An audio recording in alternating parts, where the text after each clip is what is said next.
You know everybody wants to be happy, so why isn't everybody happy? The obvious answer is it's not easy.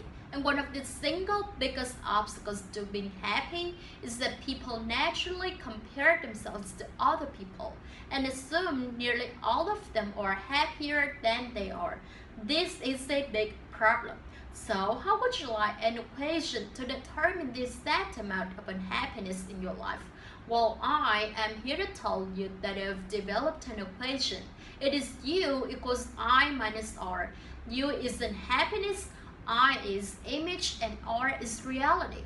The difference between the images you have for your life and the reality of your life is the amount of unhappiness in your life, which gives you an idea of how powerful images are in hurting us. It's inevitable. Everybody has an image. As you grow up, you imagine what life will be when you get older. I have very powerful images that can be personal, and it'll help you to be personal because I have gone through this. I imagine that I could be happily married, never divorced, have 4 perfect children sitting around a table discussing politics and theology.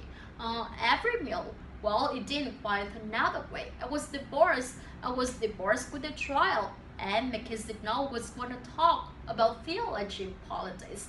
Sometimes they didn't want to talk at all. Sometimes they wanted to talk about sports or about music they couldn't stand. Now I had to realize very early in my life that I would either have to abandon my image or could be miserable the rest of my life. This is true for just about everybody.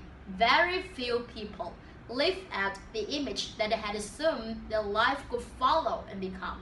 That's what a midlife crisis in so many people is about, whether it's male or female, especially for men. They reach 35, 45, 55, and then they think, wait a minute, I'm not nearly what I had assumed I would be in terms of accomplishment and achievement.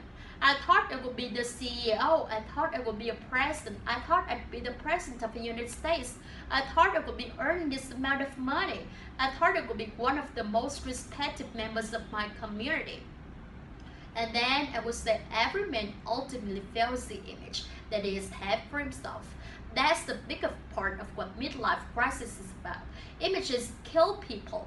Think of anorexia. Some teenage girls and young women have an image of how they want to look, and in some cases, they will starve themselves to meet that image. This is for whatever images we have in our life. People imagine family life a certain way, they imagine a spouse a certain way, they imagine the children a certain way, they imagine the job a certain way, they imagine a whole host of things.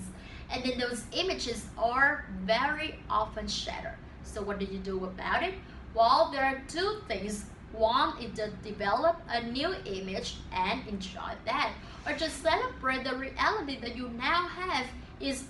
Maybe the reality you now have is pretty darn good. You don't need an image to ruin it, because they promise you that that's exactly what the image will do. And that is why U equals I minus R. Unhappiness equals image minus reality.